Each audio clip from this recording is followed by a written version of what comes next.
హల్లెలూయా. దేవునికి స్తోత్రం. ప్రియమైన దేవుని ప్రజలారా, ప్రభు అయిన యేసుక్రీస్తు వారి పేరిట మీకు శుభములు తెలియజేస్తా ఉన్నాం. నేటి దినాన మన యొక్క దేవుని యొక్క వాక్య ధ్యానంలోకి వెళ్తున్నాం. నేటి దినాన దేవుని యొక్క వాక్యము కీర్తన గ్రంథము 133వ కీర్తన. సహోదరుల ఐక్యత కలిగి నివసించుట ఎంత మేలు, ఎంత మనోహరము. అది తల మీద పోయబడి అహరోను గడ్డమ మీదుగా కారి అతని అంగీల అంచుల వరకు దిగజారిన పరిమళ తైలము వలె ఉండును. సియోను కొండల మీదకి దిగవచ్చు, హెర్మోను మంచు వలనే ఉండును. ఆశీర్వాదమును శాశ్వత జీవమును అచట ఉండవలెనని యెహోవా సెలవిచ్చుచున్నాడు. హల్లెలూయా.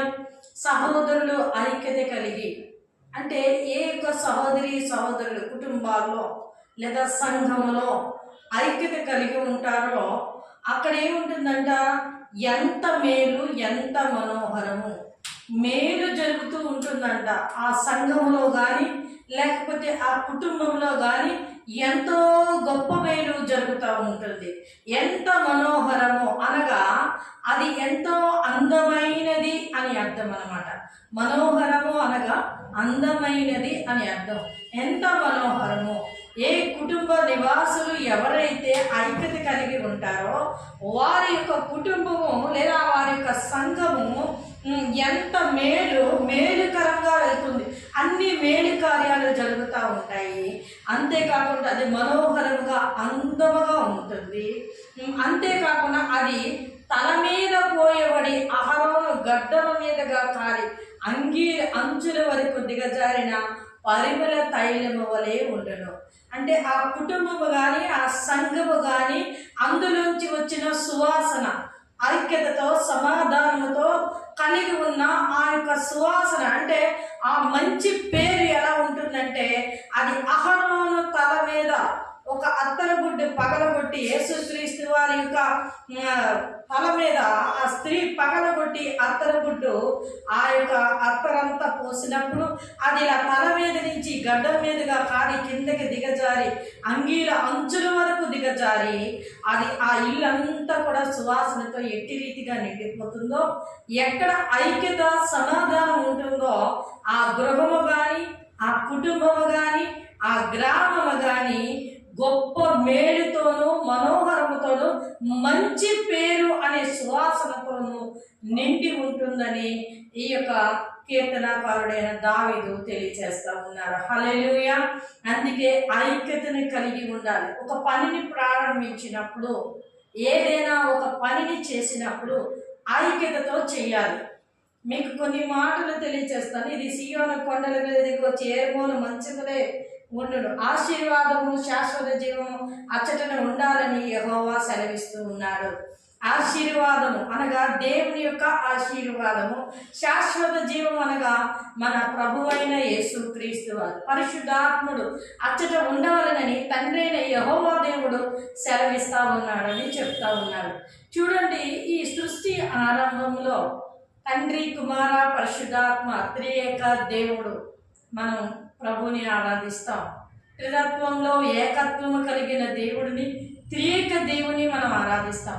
ఆ త్రియేక దేవుని యొక్క ఐక్యత, ముగ్గురి యొక్క ఐక్యతను పరిశుద్ధాత్మ దేవుడు నాకు ఇచ్చిన తలంపును మీతో పంచుకోవాలని ఆశపడతా ఉన్నాను. ఈ సృష్టి ఆరంభంలో మన ఆది కాండంలో చూసినప్పుడు దేవుడు అనుకుంటాడు, మన పోలికతోని మన స్వరూపముతోని నరులను నిర్మించదము. హల్లెలూయా.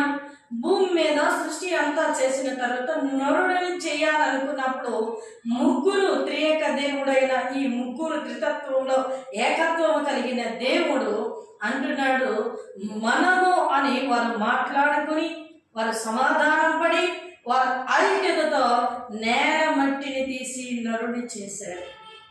హల్లెలూయా. ఎంత ఐక్యతతో ఆ యొక్క పనిని ప్రారంభించారో. సృష్టిలో మనిషి యొక్క ఉద్భవించడానికి, మనిషి జీవనము జరగడానికి త్రియేక దేవుడు కలిసి ఆ పనిని చేశారు.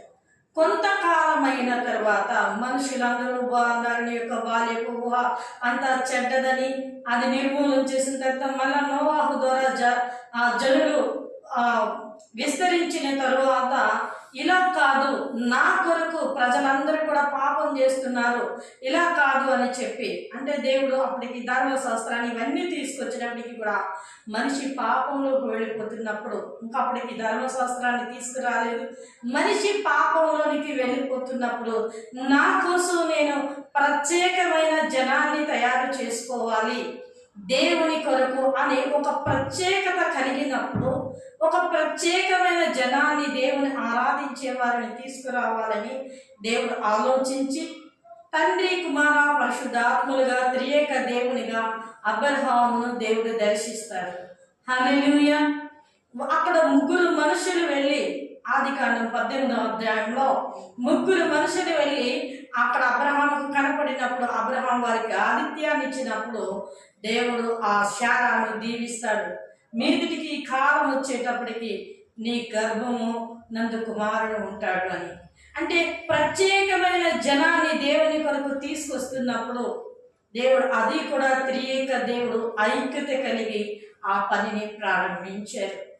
అయితే ఆ పనిని ప్రారంభించిన తర్వాత ధర్మశాస్త్రాన్ని, న్యాయాధిపతులను, ప్రవక్తలను వీరందరినీ తీసుకొచ్చిన తర్వాత మనిషి మరలా పాపంలో పడిపోతూ ఉన్నప్పుడు వీరందరినీ, సృష్టిలో ఉన్న జనులందరినీ నేను సృజించిన వారే కదా అని ఆ దేవాది దేవుడు సర్వ మానవాళిని రక్షించడం కొరకు, పాపులను రక్షించుటకు క్రీస్తు యేసుగా యేసుక్రీస్తు వారు ఈ లోకానికి వచ్చిన తరువాత మనిషికి రక్షణను అందించడానికి ఆయన ప్రభు అయిన యేసుక్రీస్తు వారు తన స్వార్థ పరిచర్యను, పరలోక రాజ్యాన్ని ప్రకటించినప్పుడు, దానికి ముందుగా ఆయన రక్షణ తీసుకున్నప్పుడు, ఆయన బాప్తిసం తీసుకున్నప్పుడు అక్కడ కూడా మనం త్రియేక దేవుని చూస్తాం.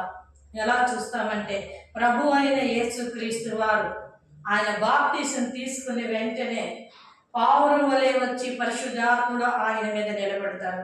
ఆకాశం నుంచి తండ్రి అయిన దేవుని యొక్క స్వరము, ఈయన నా ప్రియకుమారుడు, ఈయన యందు నేను ఆనందించుచున్నానని తండ్రి అయిన దేవుడు స్వరంతో మాట్లాడతారు. కుమారుడైన యేసుక్రీస్తు వారు శరీరధారిగా ఉంటాడు. పరిశుద్ధాత్ముడు పావురం వలె వచ్చి ఆయన మీద వ్రాలుతారు. ఎందుకంటే ఈ యొక్క లోక పాపాన్ని, ఆ లోకంలో ఉన్న పాపాన్ని అంతటినీ కూడా కడిగివేయడం కొరకు, మనుషులకు రక్షణ అందించి పరలోక రాజ్యపు వారసులుగా తయారు చేయుటకు దేవుడు త్రియేక దేవుడు త్రితత్వంలో ఏకత్వము కలిగి ఐక్యత కలిగి ఆ పనిని కూడా ప్రారంభించారు. హల్లెలూయా. మీరు వాక్యాన్ని జాగ్రత్తగా ధ్యానిస్తే దేవుని మాటలు ఎంతో విలువైన మాటలు మనకు తెలుస్తాయి. అందులో ఉన్న గూఢార్థమైన మర్మాలు కూడా మనకి తెలుస్తూ ఉంటాయి. నేను ఎక్కడో వినివో చదివినవో నేను చెప్పలేదు, అలా చెప్పడం తప్పని నేను అనటం లేదు. కానీ దేవుడు నాకు ఇచ్చిన తలంపులను మాత్రమే నేను మీతో పంచుకుంటా ఉన్నాను. కనుక ప్రియమైన దేవుని ప్రజలారా, ఐక్యత ఎక్కడ ఉంటుందో సమాధానం అక్కడ ఉంటుంది. దేవుడే నరులను చేసినప్పుడు ఐక్యతతో ఆయన పని ప్రారంభించారు. ఒక పనిని నువ్వు ప్రారంభించినప్పుడు, ఒక పనిని నువ్వు జరిగిస్తున్నప్పుడు నీలో ఐక్యత ఉండాలి. సహోదరుడు ఐక్యత కలిగి నివసించుట ఎంత మేలు, ఎంత మనోహరం. నీ కుటుంబంలో నువ్వు ఐక్యత, మొదట నువ్వు ఐక్యత పడు, తర్వాత మిగతాది వారే ఐక్యత పడతారు. సమాధానం మనకి దొరుకుతుంది. అక్కడట శాశ్వత జీవం ప్రభువైన యేసుక్రీస్తు వారు ఆ వ్యక్తిలో, ఆ కుటుంబంలో, ఆ మనుషుల మధ్యన ఆయన సంచారము చేస్తూ ఉంటారు. ఎంత గొప్ప విషయమో చూడండి. కనుక నీవు ఐక్యతతో నడుచు. నిన్ను ఎవరు ఏమన్నా నువ్వు సమాధానం పడు. సమాధానపరచువారు ధన్యులు, వారు దేవుని కుమారులు అనబడదురు. యేసుక్రీస్తు వారు కొండ మీద ప్రసంగంలో చెప్పిన 9 ధన్యతలలో 9వ ధన్యత, అన్ని విషయాల్లో ధన్యతలు చెప్పారు. సమాధానం పరచువారట దేవుని కుమారులు అనబడతారట. అంటే దేవుని పిల్లలు అనబడతారు. దేవునితో సహవాసం చేసే ఆ యొక్క గొప్ప విషయంలోనికి వారు వెళతారు. దేవుని కుమారుడిగా, కుమార్తెగా వారు తీర్చిదిద్దబడతారు. ఎవరు అంటే సమాధాన పరచువారు. ఎందుకంటే మన ప్రభు అయిన యేసుక్రీస్తు వారు సమాధాన కర్త. ఆయన పాపంలో నలిగిపోతున్న మనిషికి, పరిశుద్ధుడైన దేవునికి ఆదాము అవ్వల ద్వారా సమాధానాన్ని కోల్పోయినప్పుడు వారిద్దరికి సమాధానం పరచడానికి ఆయన మధ్యవర్తిగా వచ్చి ఉన్నారు కనుక సమాధానాన్ని వెతికి వెంటాడమంటున్నారు. నువ్వు ఎప్పుడైతే నీ హృదయంలో ఐక్యతను నువ్వు కోరుకుంటావో, ఐక్యతను నువ్వు పొందుకుంటావో, ఆ ఐక్యతలో నువ్వు వెళ్తూ ఉంటావో, నువ్వు ఎక్కడ ఉంటే అక్కడ నీ వెంట శాశ్వత జీవం అనేది వస్తుంది.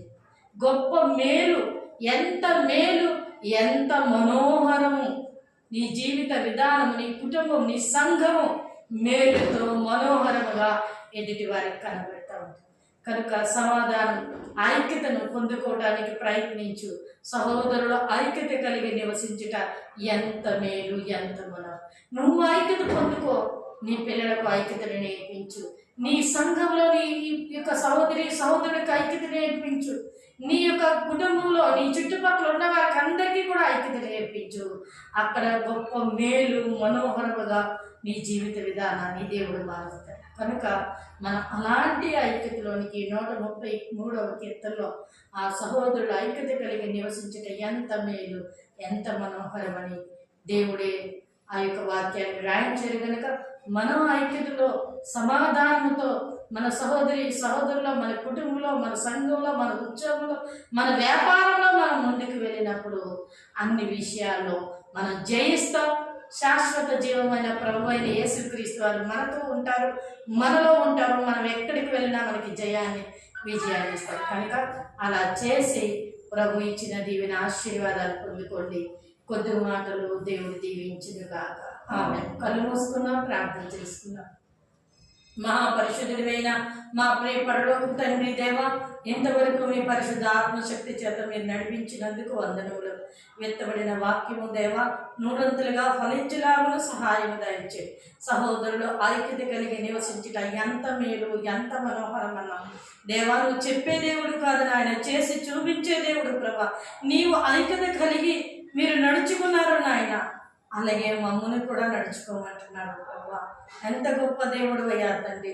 నీ ఐక్యత సమాధానం నాలో మాలో నింపమని దేవా, మేము అట్టి రీతిగా మా సహోదరులతో, మా యొక్క కుటుంబాల్లో, మా సంఘంలో, మా ఉద్యోగంలో, మా వ్యాపారంలో దేవా మేము అలాగా ఐక్యత కలిగి నడుచుకునేలాగా మాకు మీ కొరకు సహాయం దయచేయమని, వెత్తబడిన వాక్యం నూరంతులుగా ఫలించేలాగా సహాయం దయచేసి మీరే మహిమ పొందుకోమని యేసు పరిశుద్ధ నామమున స్తుతించి వేడుకొనుచున్నాం పరమ తండ్రి. ఆమేన్. God bless.